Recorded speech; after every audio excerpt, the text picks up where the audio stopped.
Astro సిండికేట్లో మీ personal and business promotions కోసం కింది నెంబర్కు కాంటాక్ట్ చేయండి.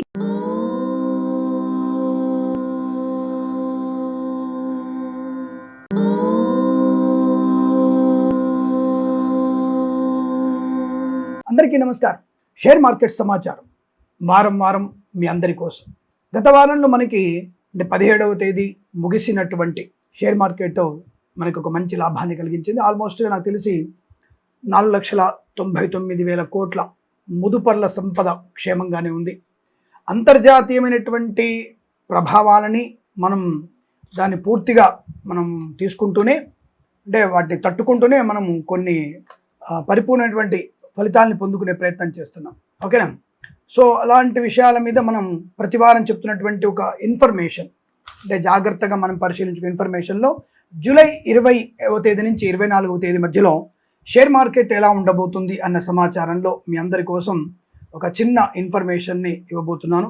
కాబట్టి ఈ విషయాన్ని మీరు అనుభవజ్ఞులతే మరియు మీ సొంత పరిమితి విజ్ఞానాన్ని పెంపొందించుకొని అన్నింటినీ కలుపుకొని మీరు అందులో పెట్టుబడి పెట్టే ప్రయత్నం చేయండి. ఇది మేము సూచనగా చెప్తున్నటువంటి విషయం. ఈ విషయాన్ని గమనించండి, మర్చిపోకూడదు. ఇప్పుడు మనం చెప్పుకునే విషయాలు ముఖ్యంగా గత వారంలో మంచి నిఫ్టీ వచ్చేసి మనకి 24,334 క్లోజ్ అయింది. ఇది ఒక మంచి సూచనే. ఈ వారంలో ఎలా ఉండబోతుంది అన్న విషయాన్ని చెప్పుకుంటే 24,410 నుంచి 24,536 మధ్య నిఫ్టీ క్లోజ్ అవ్వడానికి అవకాశాలు బలంగా ఉన్నాయి. సెన్సెక్స్ అనేది ఎంతలో ఉండవచ్చు అంటే 79,896 క్లోజ్ అయింది మనకి. ఇది సెన్సెక్స్ మొన్న 17వ తేదీ రోజున. అది మినిమం, అంటే తక్కువ 79,270కి తగ్గకపోవచ్చు. 79,270కి తగ్గదు. ఎంతలో ఉండవచ్చు అని అడిగితే 79,750 నుంచి 80,120 బెంచ్ మార్క్ దాటవచ్చును. అక్కడి వరకు ఉండే అవకాశం కనబడుతోంది.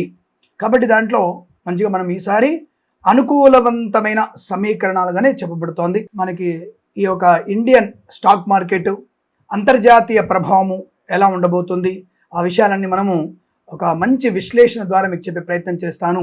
గత వారంలో మంచి ఓపెనింగ్స్ క్లోజింగ్స్ బాగా ఉన్నాయి. మధ్యలో ఒక దగ్గర అనుకుంటా నిఫ్టీ డౌన్ అయ్యి సెన్సెక్స్ మాత్రం బాగానే స్థిరంగా ఉంది. అది కూడా 4 పాయింట్స్ తగ్గి సరే చివరికి మంచి బలమైనటువంటి ట్రిగ్గరింగ్, అంటే మంచి మార్కెట్ ట్రిగ్గర్స్ కానీ బాగా కనబడుతోంది.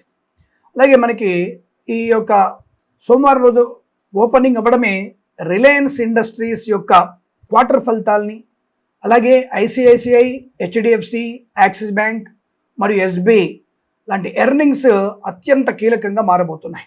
నిఫ్టీ ప్రస్తుతానికైతే మంచి స్థాయి ఉంది, నేను ఇందాక చెప్పేశాను. అలాగే మ్యాక్సిమం 80,000 బెంచ్ మార్క్ దాటవచ్చు. అది దాటితే మాత్రం అద్భుత యోగం. అంటే యుద్ధం యొక్క ప్రభావము మన భారతదేశం మీద ఎటువంటి ప్రభావాన్ని చూపించట్లేదు అనడానికి ఇదొక సూచన మార్గంగా చెప్పబడుతోంది. ప్రస్తుతం ప్రపంచవ్యాప్తంగా భౌగోళిక రాజకీయ ఉద్రిక్తలు ఎక్కువ కనబడుతున్నాయి. రష్యా ఉక్రెయిన్ సంక్షోభం అలాగే ఉంటుంది. అలాగే నాటో దేశాల రక్షణ వ్యూహాలు మరియు చైనా యూరోప్ మధ్య ట్రేడ్ వార్ వాతావరణం గ్లోబల్ మార్కెట్లను కాస్త ఒత్తిడి గురి చేస్తున్నాయి. అంటే మీకు ఆ విషయం తెలిసే ఉంటుంది. అంటే చైనాకి నాటోకు ఉన్నటువంటి కొంత అంతర్గతంగా ఒక రక్షణాత్మక వ్యూహం, అది కొద్దిగా మనల్ని ఇబ్బంది కలిగిస్తుంది. అయినా సరే ఒత్తిడి ఉన్న మన క్రూడ్ ఆయిల్ ఎనర్జీ ధరలు పెరిగే స్థితి లేదు. కాబట్టి తప్పకుండా మనకి రిస్క్ ఉన్నప్పటికీ మిగతా దేశాలతో పోలిస్తే భారతదేశం యొక్క ఆర్థిక వ్యవస్థ రెసిస్టెంట్గా ఉంది, అంటే నిలకడగా నిబద్ధతగా ఉంది. గ్లోబల్ సప్లై చైన్లో భారత్ నమ్మకమైన ప్రత్యామ్నాయంగా ఎదగడానికి మన నిఫ్టీ మరియు సెన్సెక్స్ రెండు కూడా ప్రపంచానికి ప్లస్ పాయింట్ అవుతున్నాయి. అది గుర్తుపెట్టుకోండి, ఒక మంచి మార్పు అది. రిజర్వ్ బ్యాంక్ తీసుకుపోయేటువంటి నిర్ణయాలు కూడా మనకి ఈ పాలసీ రెగ్యులర్గా వడ్డీ రేట్లు మార్పులపై ఈ వారం తక్షణంగా నిర్ణయాలు ఏమీ లేవు.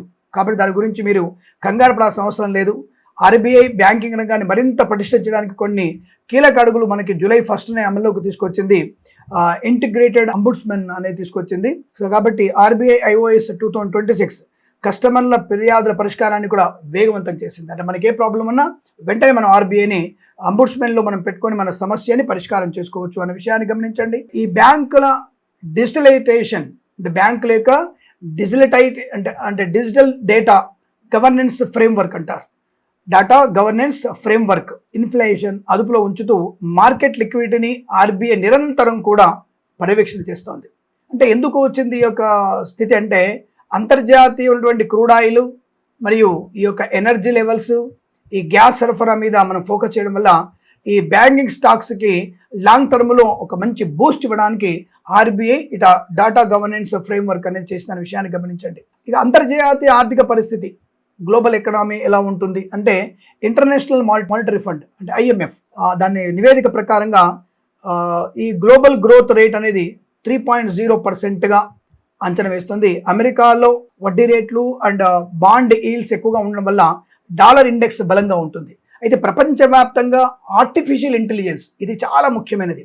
ఈ ఏఐ టెక్నాలజీ రంగాలు జరుగుతున్న భారీ పెట్టుబడులు గ్లోబల్ మార్కెట్కు మంచి సపోర్టు అంటే పవర్ని ఇస్తున్నాయి. అద్భుతమైనటువంటి డెవలప్మెంట్ కూడా ఉంటుంది. కాబట్టి అంతర్జాతీయ మార్కెట్ కాస్త ఒడిదుడుకులున్నా చాలా చక్కగా మీకు అనుకూలవంతమైనటువంటి ఆర్థిక ప్రయోజనాన్ని, స్థిరత్వాన్ని కలిగించే అవకాశాలు బలంగా ఉన్నాయి.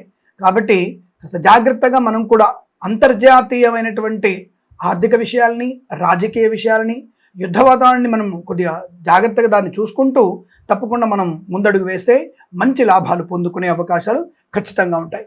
ఇక మనం ఈ ఫార్మా మరియు ఐటీ, బ్యాంకింగ్ రంగాల్లోనూ, ఆటోమొబైల్ రంగాల్లో ఏది బాగుంటుంది అని లాభపడే అవకాశాలు అని చెప్పేస్తే అంటే అన్నిటి గురించి నెగిటివ్ చెప్పట్లా, నేను మళ్ళీ చెప్తున్నాను. నేను ఆ యొక్క కంపెనీ పేరు, ఈ రోజు ఉన్నటువంటి అంటే ఈ 4 రోజులు 5 రోజులు ఉన్నటువంటి గ్రహ సంచారాన్ని బట్టి ఆ షేర్స్ కొంత ఊతమిచ్చే అవకాశం చెప్పడం, సూచనగా చెప్పడం నా ఉద్దేశం. మిగతావి ఫెయిల్ అయినాయని కాదు, మిగతావి మరి అనుకూలంగా ఉండవచ్చు, మీ జాతక ప్రకారం కలిసి రావచ్చు. కాబట్టి ఆ విషయాన్ని గమనించుకునే ప్రయత్నం చేయండి. ఏదేమైనా తప్పకుండా మనకి ముఖ్యంగా మనము ఈ ఫార్మా రంగం చూస్తే ప్రపంచవ్యాప్తంగా మందుల ఎగుమతులు, కొత్త పరిశోధనలు అంటే R&D బాగా పెరగడం వల్ల ఈ రంగం ఎప్పుడు కూడా స్థిరంగా ఉంటుంది. కాబట్టి అతిపెద్ద ఫార్మా కంపెనీ అయినటువంటి సన్ ఫార్మా గ్లోబల్ మార్కెట్లో మంచి పట్టుంది. అలాగే దివీస్ ల్యాబ్స్, అలాగే ఏపీఐ తయారీలో ప్రపంచంలో టాప్ 3 కంపెనీలు ఒకటిగా ఉంటూ అద్భుతమైన మార్జిన్ కలిగి ఉంది మన దివీస్ ల్యాబ్స్ కూడా. అలాగే డాక్టర్ రెడ్డిస్ ల్యాబ్స్ కూడా సిప్లా కొత్త మందులు లాంచ్ చేయడం, యుఎస్ మార్కెట్లో బలమైనటువంటి గ్రోత్ కారణంగా ఎల్లప్పుడూ సేఫ్ సైడ్గా షేర్స్గా మనము స్పష్టంగా వీటి గురించి చెప్పుకునే ప్రయత్నం చేయవచ్చు. ఆ విషయాన్ని గమనించండి.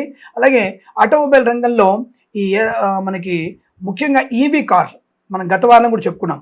ఈవీ కార్ల మీద మంచి అంటే డిమాండ్ ఎక్కువ ఏర్పడింది. ఎందుకంటే భవిష్యత్తులో ఈ గ్యాస్ గురించి, ఈ యొక్క పెట్రోల్ గురించి ఎప్పుడు తలనొప్పి ఉంటుంది. కాబట్టి దానికన్నా మనం ఈవీ కార్ల వైపు వెళ్తే బాగుందని చెప్పేసి చాలామంది పెద్ద పెద్ద వాళ్ళందరూ కూడా ఈవీ కార్ వైపు మారుతున్నారు. దాంట్లో టాప్ లెవెల్లో ఉన్నది టాటా ఈవీ మోటార్స్. విభాగంలో స్పష్టమైనటువంటి లీడర్షిప్ ఈ యొక్క వీటికి ఉంది. JLR బిజినెస్ పుంజుకోవడం వల్ల దీనికి పెద్ద ప్లస్ పాయింట్ అయింది. అలాగే రెండవ దాంట్లో స్థానం ఉన్నది మహీంద్రా అండ్ మహీంద్రా SUV కార్ల విభాగంలో విపరీతమైన బుకింగ్స్, ఇప్పటికే చాలా బుకింగ్స్ ఉన్నాయి వాటికి. అసలు మొన్నటికి మొన్న ఈ యొక్క మహీంద్రా అండ్ మహీంద్రా కంపెనీలో ఉన్నటువంటి అంతర్గతంగా ఉన్నటువంటి సమాచారం నాకు 1,37,000 కార్లు బుకింగ్లో ఉన్నాయి ఇప్పటికి. సో అంటే ఎంత స్థాయి ఈ ఈవీ కార్ల మీద ఉన్నారో ఆలోచించండి. అంటే ఎలక్ట్రిక్ కార్ల మీద అందరూ కూడా ఫోకస్ చేశారు. అలాగే ఈ మహీంద్రా దాంట్లో ఈ ట్రాక్టర్ల బిజినెస్ చాలా బలంగా ఉంది. అద్భుతమైనటువంటి ట్రాక్టర్లకి విపరీతమైన గిరాకీ ఉంది. థర్డ్ పొజిషన్ ఉన్నది ఈ Eicher Motors, Maruti Suzuki. Mid సెగ్మెంట్లో కార్లలో మారుతి కానీ, అలాగే రాయల్ ఎన్ఫీల్డ్ క్రేజ్తో మంచి ఐషర్ స్థిరమైన ప్రదర్శన ఉంది. కాబట్టి ఈ షేర్స్ మీకు లాభాన్ని కలిగించే అవకాశాలు బలంగా ఉన్నాయని చెప్పవచ్చు. అలాగే ఐటీ రంగం ఇందాక చెప్పుకున్నట్టుగా ఆర్టిఫిషియల్ ఇంటెలిజెన్స్ భాగంలో క్లౌడ్ కంప్యూటింగ్ డిమాండ్ కారణంగా ఐటీ కంపెనీల ఆర్డర్స్ బుక్స్ బలంగా ఉన్నాయి. సో చాలా బ్రహ్మాండమైనటువంటి ఆర్డర్స్ ఉన్నాయి. దాంట్లో కూడా మళ్ళీ మన టాటా కన్సల్టింగ్ సర్వీసెస్ ఐటీ రంగంలో అత్యంత నమ్మకమైన లార్జ్ క్యాప్ స్టాక్స్లో స్థిరమైన డివిడెంట్లకి ప్రసిద్ధిగా ఉంది. ప్రస్తుతం దాంట్లో మనం పెట్టుబడి పెట్టవచ్చు. నెక్స్ట్ స్టేజ్లో ఇన్ఫోసిస్ డిజిటల్ ట్రాన్స్ఫర్మేషన్ డీల్స్ ఎక్కువగా సాధిస్తూ లాంగ్ టర్మ్కి మంచి రిటర్న్స్ ఇస్తుంది ఇన్ఫోసిస్. అలాగే HCL టెక్, విప్రో ఈ రెండు కూడా మనకి మంచి వాల్యుయేషన్తో లభించే అవకాశాలు ఉన్నాయి. అలాగే మనకి మైక్రోసాఫ్ట్ కూడా కొంత మనకి ప్లస్ పాయింట్, ఇన్ఫోసిస్ కూడా కొంత ప్లస్ పాయింట్ అయ్యే అవకాశాలు సూచించబడుతోంది. ఇక బ్యాంకింగ్ రంగంలోకి వచ్చేస్తే నేను ఎస్ బ్యాంక్ యావరేజ్గా ఉంటుంది, HDFC, Canara bank, SBI, HSBC, ICICI. HSBC కూడా యావరేజ్ కనబడుతుంది, ICICI టాప్లో ఉంది. కాబట్టి ఇక్కడ మీరు HDFC, Canara bank, SBI, ICICI మీద ఫోకస్ చేయవచ్చును. దీర్ఘకాలికంగా పెట్టుబడడానికి ఎస్ బ్యాంక్, HSBC అండ్ అలాగే PNB పారిబస్ బ్యాంక్ మీద కూడా మీరు పెట్టుబడి పెడితే లాభాలు పొందుకునే అవకాశాలు బలంగా ఉంటాయి. ఇక్కడ ముఖ్యంగా హెచ్డిఎఫ్సి బ్యాంక్ విలీనం తర్వాత మరింత పటిష్టంగా బ్రహ్మాండంగా ఉంది. టాప్ లెవెల్లో బ్యాంకింగ్ టాప్ లెవెల్లో ఉంది. అలాగే ప్రభుత్వ రంగ సంస్థ అయినటువంటి ఎస్బీఐ, కెనరా బ్యాంక్ కూడా మంచి గ్రోత్ సాధించే అవకాశం కనబడుతుంది. అలాగే ఐసిఐసిఐ బ్యాంక్ అద్భుతమైనటువంటి మేనేజ్మెంట్, అలాగే ముఖ్యంగా ఇది లోన్ గ్రోత్ రేట్ ఆధారంగా స్థిరంగా ఉండడం వల్ల ఇన్వెస్టర్లు హాట్ ఫేవరెట్గా కొనుగోలు చేస్తున్నారు. ప్రభుత్వ రంగ బ్యాంకులలో లీడర్షిప్ బలంగా ఉన్నటువంటి బ్యాంక్ ఎస్బీఐ. సెకండ్ ఆప్షన్లో మనం కెనరా బ్యాంకులు పెట్టుకోవచ్చు, ఆ షేర్ కొనవచ్చు. అలాగే ప్రైవేట్ బ్యాంకులో యాక్సిస్ బ్యాంక్ కూడా మీకు మంచి లాభాలు కలిగించే అవకాశాలు బలం కనబడుతుంది. ఈ విషయాన్ని గమనించి మీరు ముందడుగు వేయచ్చు అన్న విషయాన్ని గమనించండి. ఏదేమైనా ఈ వారంలో షేర్ మార్కెట్ మనకి మంచి లాభాలనే కలిగిస్తుంది అన్న విషయాన్ని విశ్లేషణ ద్వారా మీకు చెప్పడం జరుగుతుంది. ఇది అంతర్జాతీయ మార్కెట్ని, యుద్ధాన్ని, స్వీయమైనటువంటి మీ యొక్క పరిపూర్ణ విజ్ఞానాన్ని, మార్కెట్ అంచనాలను తగ్గట్టుగా మీరు షేర్లలో పెట్టుబడి పెట్టాలని కోరుకుంటూ అందరం కూడా అఖండమైనటువంటి ధనప్రాప్తి సంపాదించి భారతదేశ సుస్థిర ఆర్థికాభివృద్ధికి మీ అందరూ పాటుపడాలని కోరుకుంటూ శుభమస్తు. ప్రేమతో మీ కిరణ్ శర్మ.